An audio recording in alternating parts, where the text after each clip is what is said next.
মনিটরে হঠাৎ করে লাইন পায় না অথবা কখনো লাইন পায় আবার কখনো লাইন পায় না। যদি আপনাদের মনিটরে এরকম সমস্যা হয় তাহলে ভিডিওটি সম্পূর্ণ ধৈর্য সহকারে দেখবেন। আশা করি ভিডিওটি সম্পূর্ণ দেখলে আপনারা এই মনিটরগুলা নিজেই ঠিক করে ফেলতে পারবেন। আসসালামু আলাইকুম ভিউয়ার্স, যারা অনেক নতুন টেকনিশিয়ান ভাই আছেন বা যারা জানতে চান যে এই মনিটরগুলা কিভাবে কাজ করতে হয়, তারা অবশ্যই এই ভিডিওটি দেখবেন।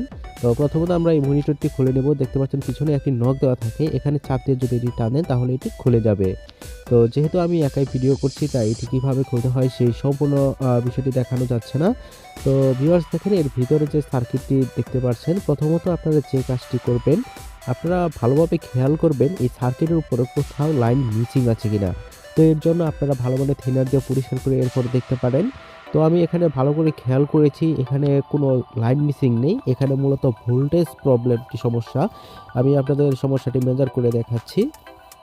তো এখানে দেখতে পাচ্ছেন যে কয়েকটি ডায়োড দেওয়া আছে সেকেন্ডারি সাইডে। এই ডায়োডের ভোল্টেজ দেখাচ্ছে 4.3 ভোল্ট। আমি আপনাদের আগেই বলে রাখি, আমার মিটারে কিন্তু 2 থেকে 3 ভোল্ট ফাস্ট রয়েছে ব্যাটারিটির সমস্যার কারণে। তো এখানে মূলত 4 ভোল্ট আছে এবং এখানে যে আরেকটি ডায়োড দেখতে পাচ্ছেন ব্যাকলাইটের জন্য, সেখানেও কিন্তু ভোল্টেজটি ফ্ল্যাকচুয়েট করছে, অর্থাৎ কোনো ভোল্টেজ নেই। এখানে কিন্তু অবশ্যই 5 ভোল্ট থাকতে হবে, যেখানে কিনা দেখাচ্ছে মাত্র 4 ভোল্ট।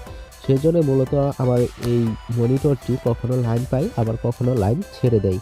তো এই কাজটা আমি যেভাবে করলাম দেখেন, পাওয়ার সাপ্লাইয়ের অরিজিনাল আইসি আমার কাছে না থাকার কারণে আমি একটি এসটিআর মডিউল লাগিয়ে এই পাওয়ার সাপ্লাইটি ওকে করেছি।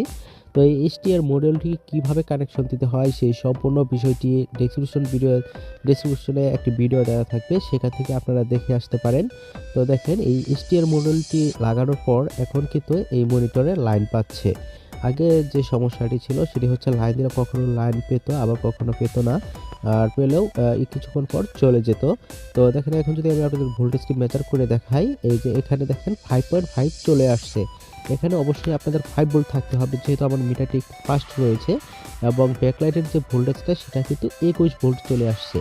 তো ভিউয়ার্স দেখেন, এটি সম্পূর্ণ লাগানোর পর আমি এটি নিচে যে হিটসিং আছে অর্থাৎ গ্রাউন্ড আছে সেখানে কিন্তু আমি এটি কানেকশন করে দিয়েছি। মূলত এই মডেলটি অতটা একটা হিট হয় না। তো দেখেন, আমি কমপ্লিট করে নিয়েছি। এখন আমি এটি লাইন দিয়ে আপনাদের ছবিটা দেখাবো। তো ভিউয়ার্স দেখেন, এখন যেটা লাইন দেওয়ার সাথে সাথে ছবিটা চলে আসছে। ছবিতে গ্রাফিক্স কিছু সমস্যা রয়েছে, সেটা অনেকদিন চলার কারণে আসলে ডিসপ্লেটা একটু সমস্যা হয়ে গেছে। তো আমি মূলত আপনাদের বোঝাতে চাচ্ছিলাম যে কিভাবে স্টিরিও মডেল লাগে খুব সহজে পাওয়ার সাপ্লাই রিপেয়ার করতে পারবেন। তো আশা করি ভিডিওটি আপনাদের কাছে ভালো লেগেছে। যদি ভিডিওটি ভালো লেগে থাকে তাহলে অবশ্যই ভিডিওতে একটি লাইক দিয়ে রাখবেন।